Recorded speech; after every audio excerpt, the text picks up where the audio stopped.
பழத்தோட்ட ஊழியங்கள் கத்தரருளின ஊழியங்கள் திராட்சை பழத்தோட்ட ஊழியங்கள் கத்தரருளின ஊழியங்கள் அவரில் நிலைத்திருந்து கனி கொடுப்போம் கத்தர் வாய்க்க செய்வார் அவரில் நிலைத்திருந்து கனி கொடுப்போம் கத்தர் வாய்க்க செய்வார் துதி உமக்கே துதி உமக்கே துதி உமக்கே என்றுமே என்றும் துதி உமக்கே துதி உமக்கே துதி உமக்கே என்றுமே என்றும் துதி உமக்கே என்றுமே என்றும் துதி உமக்கே என்றுமே திராட்சை பழத்தோட்ட ஊழியங்கள் கத்தரருளின ஊழியங்கள்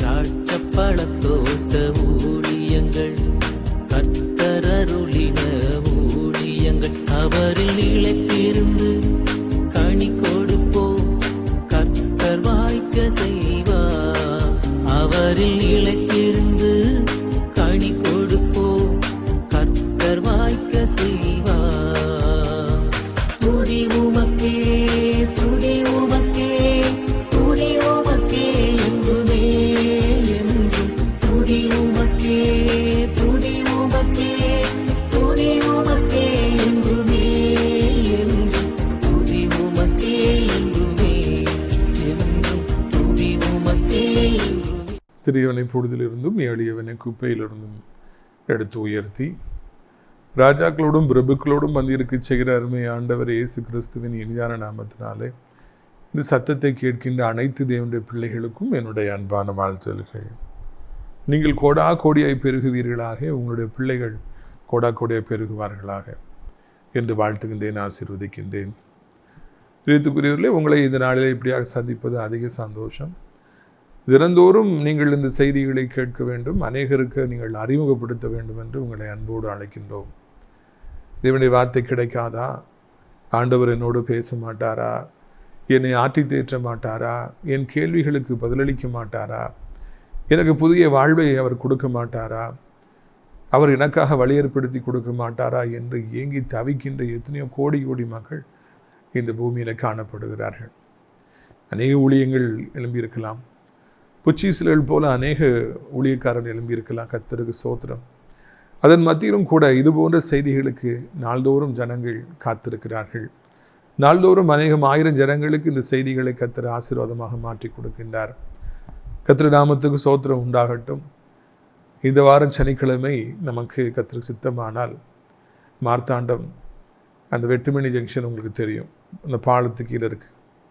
அந்தோனியார் கோயில் போகிற வழி, வெடிவச்சாங்கோயிலுக்கு போகிற வழியில் அந்த வாசலில் பூக்கடையெல்லாம் இருக்கும். எதிர்த்தாப்பில் உள்ள ஒய்எம்சி ஹாலுக்கு வந்தீங்கன்னா போன உடனே கேன்டீன், தேன், ஹனி விற்கிற கடை, அப்படி உள்ளே வந்தீங்கன்னா ஒரு ரவுண்டானா இருக்கும். லெஃப்ட்டில் நிறைய பில்டிங்லாம் இருக்கும், அங்கே போகாதீங்க. ரைட் சைடில் படியில் மேலே ஏறி வந்தீங்கன்னா அங்கேயே உங்களுக்காக நான் காத்திருப்பேன். 10 மணிக்கு கூட்ட ஆரம்பித்து 1 மணிக்கு ஷார்ப்பாக முடிச்சிடுவோம். கூட்டத்தின் இறுதியில் உங்கள் அனைவருக்கும் அடியார் தனித்தனியாக ஜெபிப்பேன். சாசு, பிலிசூனியம் போராட்டத்தில் உள்ளவர்களுக்கு இயேசு விடுதலை அளிப்பார். தீர்க்க தரிசனமாக ஆண்டவர் உங்களோடு பேசி உங்கள் கேள்விகளுக்கு பதிலளிப்பார். எனவே மார்த்தாண்ட பகுதியில் இருக்கிற எக்கச்சக்கமான கிறிஸ்தவ பிள்ளைகள், முக்கியமாக நம்ம நிகழ்ச்சியை பார்க்கிற பிள்ளைகளாக நீங்கள் அலைகடல் என திரண்டு வர வேண்டும் என்று அழைக்கின்றேன். கூட்டத்தின் இறுதியிலே உங்கள் அனைவருக்கும் மிக சிறப்பான உணவு பரிமாறப்படும் என்பதையும் தெரிவித்துக் கொள்கிறேன். தெரிவித்துக்குரியவர்களே, நமது ஊழியத்தின் சார்பாக கட்டப்பட்டு இருக்கிற அடைக்கலான் குருவி எனப்பட்ட ஆவிக்குரிய முதியோர் இல்லம், அது அப்படியே நீங்கள் நாசிரியத்தில் சாத்தங்குட வர்ற வழியில் தேவனுடைய மாளிகைக்குள்ளாக இருக்கிறது. அங்கே ஆவிக்குரிய முதியோர் இல்லம் நடத்தப்படுகிறது. காலையில் 11 மணிலிருந்து 1 மணி வரைக்கும் தினந்தோறும் தேவனுடைய ஊழியக்காரர்கள் வந்து அவர்களை ஜெபத்தில் நடத்துகிறார்கள். அங்கே இருப்பவர்களுக்கு சொர்க்கத்தில் இருப்பதைப் போல ஒரு அனுபவம். தினந்தோறும் கர்த்தருடைய வார்த்தைகளை கேட்பது எவ்வளவு பெரிதான ஒரு பாக்கியம். வயதான காலத்தில் இதை விட ஒரு பெரிதான ஆசீர்வாதம் இருக்க முடியுமா? இருக்காது. எனவே அதை நாம் ஒழுங்கு செய்கிறோம். அது மாத்திரமல்ல, தினந்தோறும் அவர்களுக்கு 3 வேளையும் மிக சிறப்பான உணவுகளை நாம் கொடுத்து அவர்களை போஷாக்காக பராமரித்து வருகிறோம். நல்ல காற்றோட்டமான வசதி, அடைச்சி வைக்கல, 7 ஏக்கர் பரப்பளவு. எனவே அங்கே வாக்கிங் போய்க்கலாம், நல்ல ஃப்ரீயாக இருக்கும், காற்று நல்லா வீசும். இதுதான் நீங்கள் வந்து சேருகிற சரியான நேரம். ஆவிக்குரிய முதியோர் இல்லத்தை தேடுபவர்களுக்கு நீங்கள் இதை நீங்கள் அறிவிக்க வேண்டும் என்று உங்களை அன்போடு கூட நான் கேட்டுக்கொள்கிறேன். ஒவ்வொரு நாளும் ஒவ்வொரு வேறு உணவை அளித்து வருகிறார்கள். இன்றைக்கு தேவராஜ் ஐயா அவர்கள் அவருடைய தகப்பனாருடைய நினைவு நாள் என்கிறபடியினாலே இங்கு மாளிகையில் இருந்த அத்தனை பேருக்கும் மிக சிறப்பான விருந்தை அவர் அளித்திருக்கிறார்கள். அவர்களுக்கு நாம் நன்றிகளை தெரிவித்துக் கொள்கிறோம். அதே போல் இன்னும் யார் வேண்டுமென்றாலும் இங்கே இருக்கிறவர்களுக்கு நீங்கள் இலவசமாக உணவளிக்கலாம். அது மாத்திரமல்ல, நமது ஊழியத்தை சார்ந்த ஒரு அன்பு குடும்பத்தார் இருக்கிறாங்க. அவர்கள் வெகு காலமாக நான் அறிவேன். அவருடைய அந்த பிள்ளையுடைய அம்மா பாட்டி ஆகியோரெல்லாம் நல்லா ஜெபிக்கிறவங்க, நம்ம ஊழியத்தை ரொம்ப நேசிக்கிறவங்க. அவருடைய பேற்றிக்கு திருமணமாகி வெகு சில நாட்களிலே அது உடைந்து போய்விட்டது. அந்த பிள்ளை வாழவே இல்லை. இப்பொழுது லீகலாக 2 பேரும் டிவோர்ஸ்லாம் வாங்கிட்டாங்க. அந்த பிள்ளை பிஇ ஆர்கியாலஜி ஆர்கிடெக்ட் படித்து இப்பொழுது அவள் 40,000 ரூபாய்க்கு மேலாக அவள் சம்பளம் வாங்கி வருகிறாள். மன உடைந்த நிலைமையில் இருக்கும் அவளுக்கு ஒரு நல்ல மணமகன், ஆவிக்குரிய மணமகன் தேவை. அவளுடைய சூழ்நிலையை புரிந்து கொண்டு நேசிக்கிற தாங்கிற ஒரு மணமகன் தேவை. யாராவது விரும்பினால் நீங்கள் என்னை தொடர்பு கொள்ளலாம் என்பதை உங்களுக்கு நான் மகிழ்ச்சியோடு அறிவிக்க விரும்புகிறேன். கர்த்தர் உங்களை ஆசீர்வதிப்பாராக.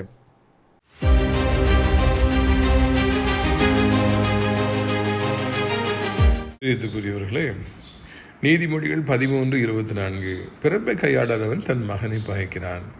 பார்த்தீங்களா, இன்னைக்கு பெற்றோர்கள் தங்கள் பிள்ளைகள் மீது இருக்கிற அதிகப்படிய அன்பினாலே அவர்களை தண்டிப்பதே கிடையாது, கண்டிப்பதே கிடையாது. அவர்கள் ஏதாவது பிரச்சனையிலே சிக்கிக்கொள்வார்கள் என்றால் என்னன்னே தெரியாமல் போய் அவங்களுக்காக சப்போர்ட் பண்ணுவாங்க. ஆசிரியர்கள்ட்ட போய் சண்டை போடுறவங்க பிள்ளைகளுக்காக, அவங்க மேலே கேஸை போடுறவங்களாம் இன்றைக்கி பெருகி போயிருக்கிறாங்க. பிரியத்துக்குரியவர்களே, அது எவ்வளவு தவறு தெரியுமா? நான் என்ன தெரிஞ்சாலும் எங்கள் அப்பா என் பக்கம் தான் இருப்பார்னு நினைக்கிற தைரியத்தில் பிள்ளைங்க மிகவும் மோசமான செயலில் ஈடுபடுறாங்க. படிக்கிறதில்ல, பெரியவங்களை மதிக்கிறதில்ல, கெட்ட வார்த்தைகளை பேசுகிறாங்க, வேலைக்கு போகிறதில்ல. அவங்க எதிர்காலமே அப்படி சூனியமாகி போகிறது. தகப்பனாலே கண்டிக்கப்படுற பிள்ளையோ பயந்து ஒழுங்காய் படித்து கீழ்ப்படிந்து மிகப்பெரிய ஒரு நல்ல பிள்ளையாக மாறி அநேகருக்கு ஆசீர்வாதமாய் மாறுகிறது, ஊழியக்காரனாகவும் மாறுகிறது. பிள்ளைகளை கண்டிச்சுக்கிட்டே இருங்க, சத்தம் போட்டுகிட்டே இருங்க. அப்பொழுது மிக பிரபலமான பிள்ளைகளாய் மாறுவார்கள்.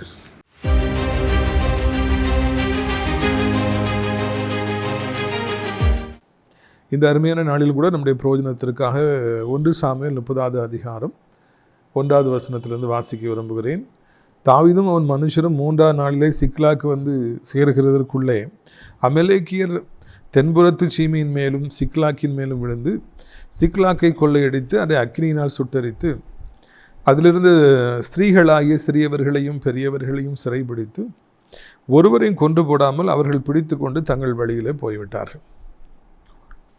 பிரியத்துக்குரியவர்களே, இந்த இடத்துல நாம் பார்க்கிறோம், தாவீது அவரோடு கூட 600 பலசாலிகள் எப்பொழுது இருந்தாங்க. அவங்கெல்லாம் சவுல் ராஜாவுக்கு மிகவும் பயந்தாங்க. காரணம், அவர் அவங்கள கொலை செய்யணும்னு சொல்லி திறத்திக்கிட்டே இருந்தார்.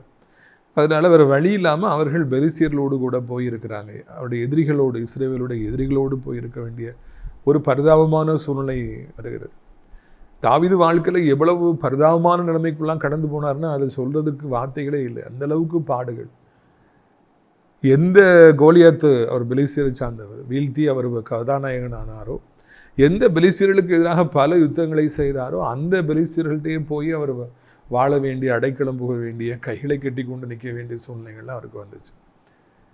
அதெல்லாம் நமக்கு விலகிக் கொள்ள முடியாத அளவிற்கு அவருக்கு பாடுகள். அதன் மத்தியிலும் அவர் அந்த 600 பேரோடு கூட சூழ்ந்திருந்து அவர் கர்த்தருக்குள் ஒரு நல்ல வாழ்க்கையை வாழ்ந்து கொண்டிருந்தார்.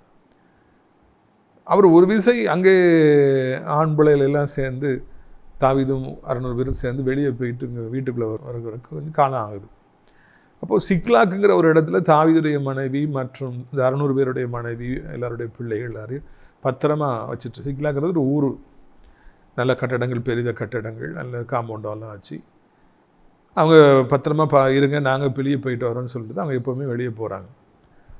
இவங்க வெளியே போயிட்டு வர்றதுக்குள்ளாக அமலேக்கியர்கள் எனப்பட்ட மிக மோசமான மக்கள் அங்கே வந்து சிக்லாக்கை கொள்ளையடித்து அங்கே தாவீது நிறைய ஆடு மாடெலாம் வச்சுருக்கிற எல்லாத்தையும் எடுத்துக்கிறாங்க, நகைகளை எடுத்துக்கிறாங்க. எடுத்துட்டு அவர்கள் சிக்கலாக்கி சுட்டரிக்கிறாங்க. கொள்ளையடிக்க வந்தவங்க கொள்ளையடிச்சிட்டு போயிருக்கலாம், இந்த இடமே இருக்கக்கூடாதுன்னு சொல்லி சுட்டரிக்கிறாங்க, அக்கினினாலே சுட்டரிக்கிறாங்க. எவ்வளோ கொடூரமானவர்கள் பார்த்தீங்களா? முதல்ல தாவீட்டு இருக்கிற உடைமைகளை கொள்ளையடிக்கிறாங்க, ரெண்டாவது இந்த இடமே இருக்கக்கூடாதுன்னு சுட்டரிக்கிறாங்க, மூணாவதாக தாவீதுடைய மனைவி மற்றும் அங்கே கூட இருந்தவருடைய மனைவிகள் பிள்ளைகள் எல்லாரையும் ஈவிரக்கம் இல்லாமல் எங்கூட வாங்கன்னு சொல்லி அடிமைகளாக அவங்கள பிடிச்சு கொண்டு போயிடுறாங்க.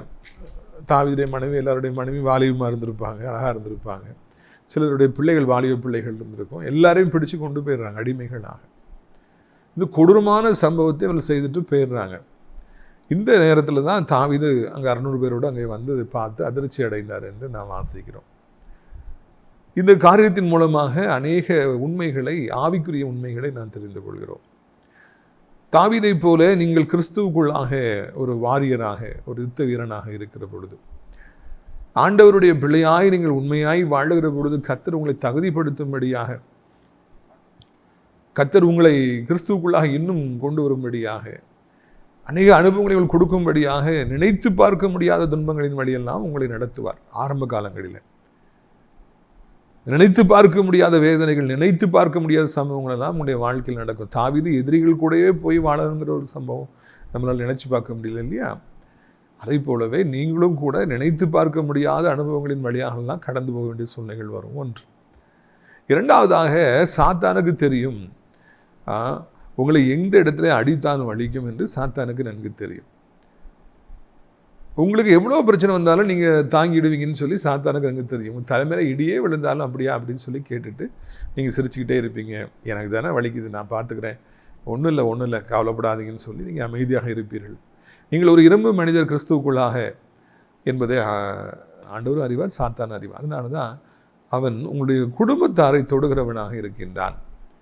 நீங்கள் யார் மீது அதிக நேசம் வைத்திருப்பீர்கள் என்றால், undoubtedly and obviously it is your family, it is your mother, it is your father, it is your brother, it is your sister, it is your wife or husband or children. முக்கியமாக குழந்தைங்க, இவங்க மேலே தான் நீங்கள் உயிரையே வைத்திருப்பீங்க, குடும்பத்தார் மேலே தான் நீங்கள் உயிரையே வைத்திருப்பீங்கன்னு தெரிஞ்சு உங்களை அடிக்காதபடிக்கு நீங்கள் யார் மீது அதிக நேசம் வைத்திருக்கிறீர்களோ, பாசம் வைத்திருக்கிறீர்களோ, அவர்களை சாத்தான் குறிவைப்பவனாக, டார்கெட் பண்ணுபவனாக, அவர்களுக்கு வியாதிகளை, ஆட்கொள்ளி வியாதிகளை கொண்டு வருபவனாக, அவர்களை போதை பழக்கங்களை கொண்டு போய் சிக்க வைக்கிறவனாக, பொல்லாத மனிதருடைய கையில் சிக்க வைக்கிறவனாக, அவருடைய வாழ்க்கையில் தோல்விகளை கொண்டு வரும்படியாக, அவருடைய திருமண வாழ்க்கையை உடைத்து போடுகிறவனாக, உங்களுக்கு பிரியமானவர்களுக்கு வேதனைகளை கொண்டு வந்து அவர்கள் கதறி அழுகிற காட்சிகளை எல்லாம் நீங்கள் பார்க்கும்படியாக, அவன் உங்கள் குடும்பத்தாரை எப்படியாவது தாக்கிவிட வேண்டும், அழித்து விட வேண்டும் என்கிற நோக்கத்திலே அவன் காணப்படுகிறான்.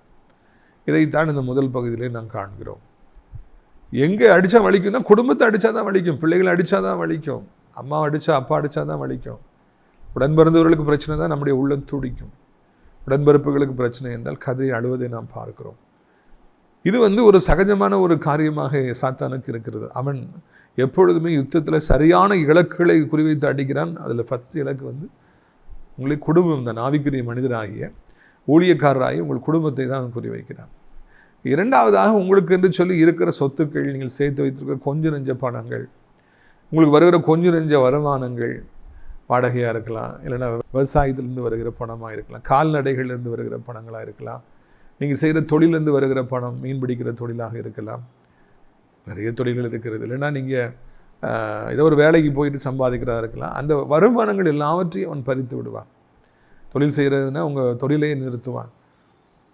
உங்களுக்கு எதெல்லாம் வருமானம் வருதோ அதெல்லாம் நிப்பாட்டுவான். யாரெல்லாம் கொடுக்குறாங்களோ அவங்கள உங்களை விட்டு கொண்டு போயிடுவான். உங்களுக்கு அதிக பொருளாதார நெருக்கடியை அவன் ஏற்படுத்துவான். உங்களுக்கு ஒன்றுமே இருக்கக்கூடாது, உங்களுக்கு வருமானமே இருக்கக்கூடாது, உங்களை கடன்காரங்க போட்டு மொய்க்கணும், கேவலப்படுத்தணும், பேசணும், ஐயோ என்று சொல்லி நீங்கள் கதறணும். உங்களுக்கு வருமானமே இருக்கக்கூடாது, உங்களுக்கு சொத்துக்களே இருக்கக்கூடாது, சொந்த வீடே இருக்கக்கூடாது, உங்களுக்கு ஆஸ்திகளே இருக்கக்கூடாது. இதுதான் சாத்தானுடைய நோக்கமாக இருக்கிறது. தேவனுடைய பிள்ளைகள் இன்றைக்கி வருமானம் இல்லாமல் தடுமாறாங்க. செலவு அதிகரிச்சுட்டே போகுது, ஆனால் வருமானமே இல்லை. இருக்கிற வாசல்லாம் பூட்டப்பட்டு விடுகிறது. ஐயோ, நான் என்ன செய்வேன், எனக்கு தெரியலையே, இந்த மாதத்தை எப்படி கடப்பேன், ஐயோ கடன்காரங்க கேட்குறாங்களே, இஎம்ஐ நெரிக்கிறாங்களே, என்ன பண்ண தெரியலையே.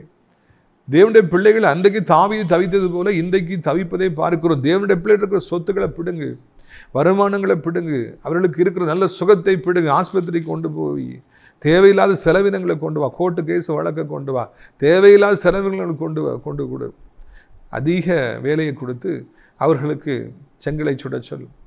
அவர் செங்கலை சுடுவதற்கு தேவையான வைக்கோலை நீ கொடுக்காதே என்று பார்வோன் கட்டளையிட்டது போல இன்றைக்கி நிறைய செலவினங்களை ஆவிக்குரிய பிள்ளைகளுக்கு பிசாசானவன் கொண்டு வந்து மருத்துவ செலவு, பிள்ளைகளுக்கு படிப்புக்கு செலவு, வீண் செலவு, வாகனத்தில் இடிச்சிடுறாங்க, விபத்தை சந்திச்சிருது, அந்த செலவு இந்த செலவு. ஆனால் வருமானங்களை ஃபுல்லாக நிப்பாட்டி விட்டுருவான். நீ வருமானம் இல்லாமல் இந்த செலவுகளை என்ன செய்யலான்னு பார்ப்போன்னு சொல்லி தான் சாத்தா அன்னைக்கு பார்வோனுடைய ஆவி பிள்ளைகளை துன்பப்படுத்துகிறது. மூன்றாவதாக அங்கே எல்லாரும் சிறைப்பிடிக்கப்பட்டு கொண்டு போனது போல் அங்கே அவங்கள அந்த இடங்கள்லாம் சுட்டரிச்சு போட்டு சிறைப்பிடித்து கொண்டு போனது மாதிரி அங்கே சிறைப்பிடித்து கொண்டு போவது மாத்திரமல்ல, பிரியமானவர்களுக்கு பிரச்சனையை கொண்டு போவது மாத்திரமல்ல, உங்களை அழித்து விட வேண்டும், உங்களுடைய குடும்பத்தையே அழித்து விட வேண்டும், உங்கள் பிள்ளைகளை அழித்து விட வேண்டும் என்று சொல்லி அவன் ஆக்ரோஷமாக அவன் செயல்படுவதை நீங்கள் காணலாம். உங்களுக்கு அட்ரஸே இருக்கக்கூடாது, உங்களுக்கு ஊழியமே இருக்கக்கூடாது, உங்களை யாரும் மதிக்கவே கூடாது, உங்களுக்கு யாரும் தோத்திரம் போடவே கூடாது, சமுதாயத்தில் நீங்கள் மரியாதையான ஒரு மனுஷராக இருக்கவே கூடாது, உங்களுக்குன்னு சொந்தமாக வீடு இருக்கவே கூடாது, நீங்கள் ஒரு இடத்துல கடை வச்சிருக்கவே கூடாது, உங்களை சுட்டரிச்சு போட்டுடணும், உங்களை அழிச்சு போட்டுடணும், உங்களை அடையாளம் இல்லாமல் அட்ரஸ் இல்லாமல் ஆக்கிடணும் என்பது சாத்தானுடைய மிகப்பெரிய கொலைவெறி தாக்குதலாக இருக்கிறது. Should not have any address. அந்தளவுக்கு அவன் மிகவும் உக்கிர கோபத்தோடு கூட அவன் வருகிறான். நீங்கள் வீடை இழந்தே போகணும், உங்களுக்குன்னு சொந்தமாக ஒரு வீடு இருக்கக்கூடாது, ஒரே இடத்துல நீங்கள் இருக்கக்கூடாது, ஒரே இடத்துல பிஸ்னஸ் பண்ணக்கூடாதுன்னு சொல்லி அவன் ஆக்ரோஷமாக தாக்குகிறான். அதைத்தான் இங்கே காண்கிறோம். பாருங்கள் என்ன நடக்கிறது பாருங்கள். 3வது வசனம், தாவீது அவன் மனுஷரும் அந்த பட்டணத்துக்கு வந்த பொழுது இதோ அது அக்கினியால் சுட்டரிக்கப்பட்டது என்றும் தங்கள் மனைவிகளும் தங்கள் குமாரர்களும் தங்கள் குமாரத்தைகளும் சிறைபிடித்து கொண்டு போகப்பட்டார்கள் என்று கண்டார்கள். அப்பொழுது தாவீதும் அவனோடு இருந்த ஜனங்களும் அழுகிறதுக்கு தங்களுக்கு பலனில்லாமல் போகும்பட்டு சத்தமிட்டு அழுதார்கள். பெரிய சௌரியவான்கள், பெரிய மீசெல்லாம் வச்சுருப்பாங்க, பெரிய தாடெலாம் வச்சு பெரிய பட்டயத்தெல்லாம் வச்சுக்கிட்டு வந்திருப்பாங்க. ஆனால் அங்கே மனைவியெல்லாம் காணாமல் பிள்ளைகள்லாம் பிடிச்சிட்டு போயிட்டாங்க. அங்கே சிக்கலாக சுட்டரிக்கப்பட்டு கிடக்குது, எல்லாம் ஆடு மாடு எல்லாம் சொத்துக்கள்லாம் போயிடுச்சு, நகை போச்சுன்னொன்னே பலனில்லாமல் போக மட்டும் அவர்கள் அழுதார்களாம். அந்த சௌரியவான்கள் 600 சௌரியவான்கள் மற்றும் தாவீது மேலே இருந்து மீச கீழே வந்துடுது. ஓ ஓ ஓன்னு சொல்லி அந்த ஆண்கள், நல்லா வளர்ந்த ஆண்கள் ஓன்னு அழுதாங்களாம். பொதுவாகவே ஆண்கள் ஈஸியில் அழமாட்டாங்க, பெண்கள் நிறைய பெண்கள் எதுக்கு எடுத்தாலும் அழுவாங்க. அவங்களுக்கு துக்கத்தை அடைக்க தெரியாது, தடுக்க தெரியாது, அவங்க உணர்ச்சி வசப்படுவாங்க, அழுவாங்க. ஆனால் ஆண்கள் கண்ணீர் வெளியே தெரிஞ்சால் பெரிய அவமானம் அப்படின்னு சொல்லிட்டு அப்படியே அவங்கள கண்ட்ரோல் பண்ணிக்குவாங்க. அது ஆண்களுடைய சுபாவம். ஆனால் இங்கே அந்த மீசை பெரிய இருக்கிற பெரிய மீசை, கடா மீசை, பெரிய தாடி வச்சிருக்கிற அந்த வீரர்கள்லாம் தாங்க முடியாமல் அழுதாங்களாம். பலன் இல்லாமல் போக மட்டும் அழுதார்கள் என்று இந்த பைபிளில் ஆதியாகமத்திலிருந்து வெளிப்படுத்தல் வரைக்கும் வேறு எந்த இடத்துல இல்லை. யார் பலன் இல்லாமல் அழுதா? சௌரியவான்கள் அழுதாங்க, பலசாலிகள் எதுக்காக அழுதாங்க? அவங்களுக்காக அழலை, அவங்களுடைய மனைவி பிள்ளைகளுக்காக அவங்க அழுதாங்களாம். நான் ஆடவில்லை, என்னுடைய சதை ஆடுகிறது என்று சொல்லி தமிழில் சொல்லுவார்கள். பிளட் இஸ் திக்கர் தென் வாட்டர்னு ஒரு பழமொழி இருக்குதுங்க. பிள்ளைகள் நினச்சி பலனில்லாமல் போக மட்டும் ஓ ஓ ஓன்னு நடக்க முடியாமல் போகிற அளவுக்கு எல்லாரும் அழுதாங்களாம். இந்த காட்சி பரலோகத்தையே அசைத்திருக்கும் என்று நான் நினைக்கின்றேன். 600 பேர் சேர்ந்து அழுதாங்கன்னா எவ்வளோ சத்தம் வந்திருக்கும், எவ்வளவு பயங்கரமாக இருந்திருக்கும், அந்த இடத்துல எவ்வளவு ஒரு வேதனையாக இருந்திருக்கும். அவருக்கு எவ்வளவோ பிரச்சனைகள் வந்தது, தாவீதுக்கும் கூட இருந்தவர்களுக்கும். ஆனால் இந்த பிரச்சனை பயங்கரமான பிரச்சனை. பலன் இல்லாமல் போக மட்டும் அழுதார்களாம். ஒருவேளை இந்த நாளிலே இந்த சத்தத்தை கேட்குற நீங்களும் கூட, ஒரு ஆம்பளையாக இருந்தால் கூட, ஒரு தைரியமான மனுஷனாக இருந்தால் கூட பிரச்சனைகள் தாங்க முடியாத அளவுக்கு அழுதுகிட்டு இருக்கலாம். பலன் இல்லாமல் போக மட்டும் தனிமையில் நீங்கள் அழுதுகிட்டு இருக்கலாம். உங்களோடு தான் ஆண்டவர் பேசுகிறார். நீங்கள் மாத்திரமல்ல, இந்த பாதையின் வழியாக எல்லா பரிசுத்தவான்களுமே கடந்து போனார்கள். தாவீதும் கடந்து போனார். இந்த நாளில் நான் வாசிக்கிற ஒரு பயங்கரமான சூழ்நிலை உங்களுடைய வாழ்க்கையிலும் இருக்கலாம். கண்ணீரே எனக்கு உணவாயிற்று என்று நீங்கள் சொல்லலாம். இரவெல்லாம் அழுது அழுது உங்கள் தலையணையை கண்ணீரினால் நீங்கள் நினைத்து கொண்டிருக்கலாம். நீங்கள் விடுகிற கண்ணீரை குறித்து உங்கள் வீட்டில் இருக்கிற துணிகள் சாட்சி சொல்லலாம், செவர்கள் சாட்சி சொல்லலாம். அந்த அளவுக்கு தாங்க முடியாத துக்கத்தின் மத்தியில் இருக்கலாம். வியாதிப்பட்டிருக்கிற உங்கள் குடும்பத்தில் யாரோ ஒருவரை, முக்கியமாக உங்களுக்கு பிரியமான ஒரு நபரை நீங்கள் நினைத்து நினைத்து கண்ணீர் வெடித்து கொண்டிருக்கலாம். ஐயோ இது ஆயிருமோ, ஐயோ இப்படி நல்லா அழகாக இருந்த பிள்ளை இப்படி ஆயிட்டானே, இப்படி ஆயிட்டாளே, இது அவளுக்கு ஆயிருமோ அவனுக்கு ஆயிருமோன்னு நினச்சி கண்ணீர் வெடித்து கொண்டிருக்கலாம், பயந்து கொண்டிருக்கலாம். நடக்க முடியாமல் இருக்காங்களே, ஐயோ எப்படி அழகாக இருப்பாங்க, எப்படி போடி ஆடுவாங்க, இப்போ எப்படி ஆயிட்டாங்களேன்னு கண்ணீர் வெடித்து கொண்டிருக்கலாம். தாவீதும் போல தனக்கு பிரியமான நினைத்து கதறி கதறி அழுதார். இது 600 சௌரிமான்களும் அப்படியே கதறி அழுதாங்க அப்படிங்கிறத நம்ம இந்த இடத்துல பார்க்குறோம். அந்த அளவுக்கு தாவீதுக்கு அதிகமான நெருக்கம் வந்தது. பாருங்கள் 6வது வசனம் சொல்லுகிறது, தாவீது மிகவும் நெருக்கப்பட்டான். சகல ஜனங்கள் தங்கள் குமாரத்திகள் நிமித்தம் மனக்கிளேசமானதினால் அவனை கல்லறிய வேண்டும் என்று சொல்லிக் கொண்டார்கள். அப்போதான் அந்த ப்ராப்ளம் அப்படியே டேர்ன் ஆகுதுங்க. ஒரு திசையில் போயிட்டு இருந்த பிரச்சனை இப்படி டக்குன்னு இன்னொரு திசையில் போகுது. எதிரிகளால், அமெரிக்கர்களால் பிரச்சனை. மனைவி பிள்ளைகளை கொண்டு போயிட்டாங்க, சொத்துக்களை கொண்டு போயிட்டாங்க, இருந்த வீட்டை சுட்டரிச்சு போட்டாங்கன்னு பிரச்சனை. இவங்க அழுதுட்டுருக்காங்க. திடீர்னு இந்த 600 பேரும் சொல்கிறாங்க, நமக்கு ஏன் இந்த பிரச்சனை? மனைவி பிள்ளைகள்லாம் எதுக்காக பிடிச்சிட்டு போயிட்டாங்க? வாலிப பிள்ளைகள்லாம் இருக்காங்களே, அயோக்கிய பிள்ளைகளை பிடிச்சிட்டு போயிருக்காங்க, என்னாச்சுன்னு தெரியலையே. எதுக்காக நமக்கு இவ்வளோ பிரச்சனை? இந்த தாவீது கூட இருந்ததுனால தானே, இந்த தாவீதுக்கு பின்னால் வந்ததுனால தானே. இந்த தாவீது நம்ம பின்னால் போனோம்னா நம்ம பொண்டாட்டி பிள்ளைகளை பிடிச்சிட்டு போயிட்டான், அதனால் இவனை கொல்லணும், இவன் உயிரோடு இருக்கக்கூடாது, இவனை கல் எறிஞ்சு கொல்லணும், இவன் சாகணும்னு சொல்லிட்டு அந்த 600 பேர்களும் திடீரென்று தாவீதுக்கு எதிரிகளாகி மாறிடுறாங்க. அதனால் வரைக்கும் தாவீதே உமக்காக நாங்கள் ஜீவனையும் கொடுப்போம் என்று தங்கள் சொந்த நாட்டை விட்டு தாவீதுக்கு பின்பாய் வர துணிந்தவர்கள். தாவீதிற்காக என்ன ஒரு தியாகத்தையும் செய்வேன் என்று சூளுரைத்து அதன்படியே நடந்து வந்த அந்த கூட்டத்தார், தாவீதுக்காக உயிரையும் கொடுப்பதற்காக ஆயத்தமாக இருந்தவர்கள் இப்பொழுது சொல்கிறாங்க, தாவீது உயிர் எடுக்கணும், அவனை கல்லு தூக்கி எரிஞ்சு கொள்ளணும். பழைய ஏற்பாட்டு காலத்தில் ஒருவனை கொலை செய்ய வேண்டும் என்றால் சாதாரணமாக மக்கள் செய்த காரியம்தான் கல்லெறிந்து கொள்வது. எவ்வளவோ இடங்களில் பார்க்குறோம், கல்லை தூக்கி வீசிக்கிட்டே இருந்து ஒவ்வொருத்தராக வீசி எரிஞ்சாங்கன்னா மண்டையில் போட்டு அங்கே போட்டு செத்து போயிடுவாங்க. கொடூரமான ஒரு தண்டனையை மக்கள் வைத்திருந்தாங்க. அதைத்தான் அவங்க சொல்கிறாங்க, நம்ம கல்லை தூக்கி வீசி ஒன்று கொண்டுருவோம். தாவீது மிகவும் நெருக்கப்பட்டாராம். அவர் ஆடி போயிடுறாரு, என்னடா பிரச்சனை அப்படி போகுதுன்னு பார்த்தா இப்படி வந்து மாட்டை கடிச்சு கடைசி என்னையை கடிச்சிட்டாங்களேன்னு சொல்லிட்டு அவர் நடுங்கி போகிறார். சாத்தான் உங்களுக்கு கூட இருப்பவர்களை உங்களுக்கு எதிரிகளாய் திருப்புவதில் அவன் வல்லமை படைத்தவனாக இருக்கிறான், கிங்காக இருக்கிறான். உங்க கூட ரொம்ப காலமாக இருந்து உங்களுக்காக உயிரையும் கொடுக்குறவங்கள ஒரு நிமிஷத்தில் உங்களுக்கு எதிரிகளாய் திருப்புறதில்ல, அவங்களுடைய கோபத்தை உங்கள் மேலே கொண்டு வரதில்லை, ஒரு அதிருப்தியை கொண்டு வரதில்லை, உங்களுக்கு எதிரிகளாய் உங்கள் நண்பர்களை மாற்றுவதில்லை சாத்தான் எக்ஸ்பர்ட்டாக இருக்கிறான். ஓவர் த இயர்ஸ் அப்படி தான் ஆகுது. ஆண்டவரோடு கூட இருந்த யூதாஸ் காரியத்தை தான் ஆண்டவருக்கு எதிரியாக திருப்பினான், காட்டி கொடுக்க வைத்தான் சாத்தான். பைபிளில் எவ்வளோ எடுத்துக்காட்டுகளை பார்க்கிறோம். இது தாவீதுக்கு ஒரு புது அனுபவம். இதுவரைக்கும் இந்த 600 பேர் இருக்காங்கிற நம்பிக்கையில் தான் அவர் வாழ்ந்துட்டு இருந்தார். எனக்கு சுற்றி இந்த 600 பேர் இருக்காங்க, இவங்களை மீறி எனக்கு ஒன்றும் வராதுன்னு நினச்சிட்டு இருந்தேன். ஆனால் இந்த திடீர்னு இந்த 600 பேர் எதிர்த்தாப்பில் வந்த உடனே அவருக்கு புதிதாக இருக்கிறது என்னப்பா, இப்படியும் வாழ்க்கையில் நடக்குமா? கூட இருக்கவங்களே நமக்கு எதிரியாக மாறிடுவாங்களா? நம்மளை களத்துக்கு எரிஞ்சு கொள்ளணும்னு நினைப்பாங்களா? அவருக்கு அது மிக மிக அதிர்ச்சியாக இருந்திருக்கும். இந்த dose new experience, new problem, a new opposition suddenly coming against him like a whirlwind, like a storm battering against him. David was shocked. அப்படியா, இப்படியும் வாழ்க்கையில் நடக்கலாமாங்கிறத அவர் புரிந்து கொள்கிறார். மிகவும் அவர் நெருக்கப்பட்டார் என்று நான் காண்கிறோம். வெளியிருந்து பிரச்சனை வந்தால் கூட தாங்கிடலாம், கூட இருக்கிறவங்க பிரச்சனை கொண்டு வந்தாங்கன்னா மிகவும் தாவீது மிகவும் நெருக்கப்பட்டான். That word touched me. ரொம்ப நெருக்கப்படுறாரு. அப்போ தான் அவர் 121 சங்கீதத்தை எழுதியிருப்பார் நினைக்கிறேன். எனக்கு ஒத்த ஆசை வரும் பர்வதங்களுக்கு நேராக என் கண்களை ஏறெடுப்பேன். அது வரைக்கும் இந்த 600 பேர் மேலே தான் அவர் கண்களை வச்சுருந்துருப்பார். இப்போ தான் அதில் தாண்டி ஆண்டவரை பார்க்குறார். எனக்கு ஒத்த ஆசை வரும் பர்வதங்களுக்கு நேராக என் கண்களை ஏறெடுப்பேன். ஆண்டவர் தான் முக்கியங்கிறத புரிஞ்சுக்கிறார். தாவீது அந்த இடத்துல வாசிக்கணும், கர்த்தருக்குள் தன்னை திடப்படுத்தி கொண்டான். எனக்கு ரொம்ப ரொம்ப பிடிச்ச இடம் இதாங்க. எல்லாரும் போயிட்டாங்க, எல்லாம் கழுத்துக்கு எறியணுங்கிறாங்க, மனைவி பிள்ளைகள் போயிட்டாங்க. தாவீது கர்த்தருக்குள் தன்னை திடப்படுத்தி கொண்டார். ஒருவர் என்ன கிடையாது, ஆண்டவர் தான் எல்லாங்கிறத அவர் புரிஞ்சுக்கிறார். உடனே தோத்திரம் ஆண்டவரை தோத்திரம் ஆண்டவரை தோத்திரம் தோத்திரம் சொல்லி அவர் கர்த்தருக்குள்ளாக தன்னை திடப்படுத்தி கொண்டார். இந்த அனுபவம் நமக்கு இன்றைக்கு நிச்சயமாய் வேண்டும். யார் நமக்கு எதிரியாக மாறலாங்க. இன்றைக்கி நமக்கு சாதகமாக இருக்கிற யாருனாலும் நம்மளை விட்டுட்டு போகலாம், நமக்கு எதிரியாக மாறலாம். நம்மளை தூக்கி கல்லை தூக்கி கொள்ளணும், வீசணும், கேஸை போடணும், அதை போடணும், அவனை பிடிச்ச அவனை அழிச்சிருக்குன்னு சொல்லி எத்தனை பேர் சொல்லலாங்க. ஒன்றை புரிந்து கொள்ளுங்கள், அப்படிப்பட்ட நேரங்களில் ஆண்டவருக்குள்ளே உங்களை திடப்படுத்தி கொள்ளுங்கள்.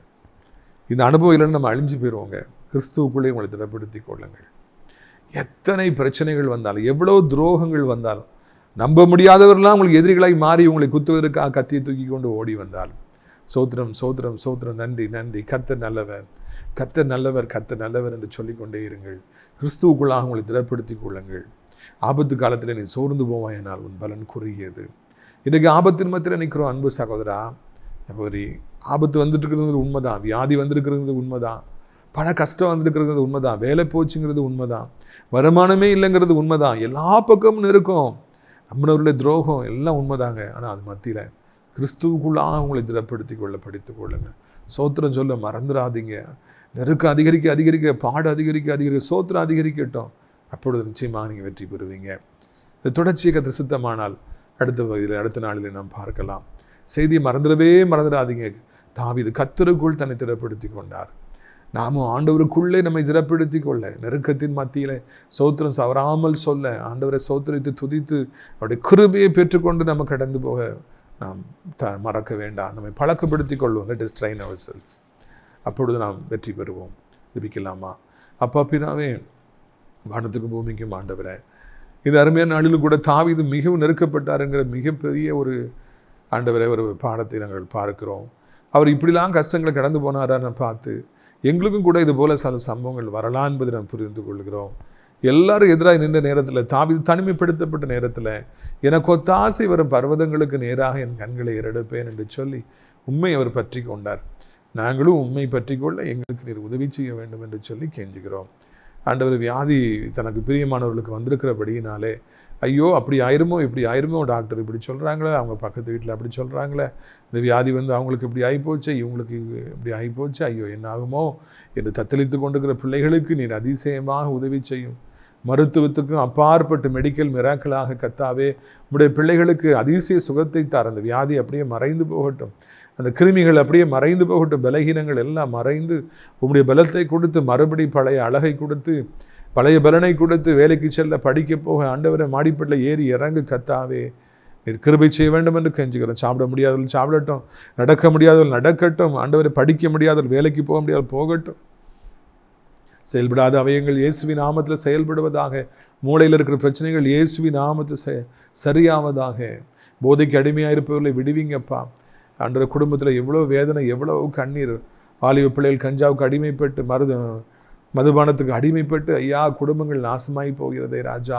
ஜெபத்தை கேட்டு அந்த பிள்ளைகளை ரட்சிக்க வேண்டும் என்று சொல்லி கெஞ்சுக்கிறோம். அது உமக்கு விருப்பமான காரியம். அதற்காக உமக்கு சோத்திரம் செலுத்துகிறோம். ஆண்டவரே அப்படியே ராஜா சோத்திரம் ஐயா. இந்த நாளிலும் கூட ராஜா அந்த பிள்ளைகளுக்காக கண்ணீர் வடிக்கிற பெற்றோர்களுக்காக ஜெபிக்கிறோம் ஐயா. பல பிரச்சனைகள் இன்றைக்கு வாலிப பிள்ளைகளுக்கு நீங்கள் தான் அவளை சந்திக்கணும்னு சொல்லி கெஞ்சுக்கிறோம். வயதானவர் கீழே விழுந்து விடக்கூடாது, எலும்புகள் முறிந்து விடக்கூடாது, பெட்ரிட்டன் ஆயிடக்கூடாது. ஆண்டவரே அவர்கள் தானாக எல்லா காரியங்களும் செய்யணும். அதுக்கு நீங்கள் அவர்கள் உதவி செய்யணும். பலம் குன்றாதபடி காத்துக்கொள்ளுங்க. மோசையின் தேவன் இன்றைக்கும் உயிரோடு இருக்கிறீங்க, நன்றி. பொருளாதார நெருக்கடி, சாத்தா அமலைக்கின் எல்லாத்தையும் எடுத்துகிட்டு போயிட்டான். கஷ்டப்பட்டு சேர்த்ததெல்லாம் போயிடுச்சு, வீடு போச்சு, அது போச்சு, அட்ரஸே இல்லைன்னு சொல்கிற ஒவ்வொருவருக்கும் கர்த்தர் உதவி செய்யுங்கப்பா. இந்த அருமையான நாளிலும் கூட ராஜா தகப்பனே வருமானம் இல்லையே என்று கதறுகிற பிள்ளைகளுக்காக ஜெபிக்கிறோம். எல்லாம் போயிடுச்சேன்னு கதற பிள்ளைகளுக்காக ஜெபிக்கிறோம். இந்த கதறுதலை கேட்டு இப்படி ஆதவர்களுக்கு நீ புதிய பாதைகளை திறந்து கொடுக்க வேண்டும் என்று கெஞ்சுகிறோம். ஆசீர்வதிக்க வேண்டும் என்று கெஞ்சுகிறோம். இந்த நாளில் ராஜா உலகம் முழுக்கிற அத்தனை நாடுகளையும் நீர் ஆசீர்வதிங்க. அன்று எவ்வளவோ ஜனங்கள் ஆண்டவர் இயற்கை பேரழிவுகளினாலே, மழை வெள்ளத்தினாலே, யுத்தங்களினாலே எவ்வளவோ பாடுபடுறாங்க. அமைதி சமாதானத்தையும் தாருங்க. எங்கள் தாய் திரண்ட இந்தியாவையும் ஆசீர்வதிங்க. அனைத்து மக்களையும் ஆசீர்வதிங்க. அனைத்து ஆவிக்குரிய பிள்ளைகளையும் ஊழியக்காரர்களையும் அதிகமாக ஆசீர்வதிங்க. நாசிரியர் திராட்சை பிள்ளை தோட்ட ஊழியங்களை நேசிக்கிற, நாள்தோறும் நம்முடைய நிகழ்ச்சிகளை பார்க்கிற, அறிமுகப்படுத்துகிற, ஜெபத்தினாலே காணிக்கைகளை தாங்குகிற அநேக நல்ல உள்ளங்கள் உண்டு. ஒவ்வொருவரையும் ஆசீர்வதிங்க. அடைக்கலான் குருவி முதியோரிடத்தில் ஆண்டவரே அநேக இடங்கள் உண்டு, சேருவதற்கு அநேக ஜனங்களை அழைத்து கொண்டு வாருங்கப்பா. எங்கள் பரம தகப்பனே, இந்த அருமையான நாளிலும் கூட ராஜா சோத்ரையா சோத்ரையா சோத்ரையா இப்படி ஊழித்து நேசிக்கிற நாளில் இணைந்து ஜெபித்த ஒவ்வொருவருக்கும் ஒரு ஆசீர்வாதத்தை தாருங்க, மகிமைப்படுங்க. இரட்சகர் இயேசுவின் மூலம் ஜெபிக்கிறோம் நல்ல பிதாவே, ஆமென். என் ஆத்துமாவை கர்த்தரை சோத்திரி, என் முழு உள்ளமையோட பரிசுத்த நாமத்தை சோத்திரி. என் ஆத்துமாவை கர்த்தரை சோத்திரி, அவர் செய்த சகல உபகாரங்களையும் ஒருபொழுதும் நீ மறவாதே, ஆமென். கர்த்தராகிய இயேசு கிறிஸ்துவின் கிருபையும் பிதாவாகிய தேவனுடைய அன்பும் பரிசுத்த அன்யோன்யம் இல்லாத பிரசன்னம் உங்கள் அனைவரோடு இன்றைக்கு சில காலங்களிலும் நிலைத்திருப்பதாக.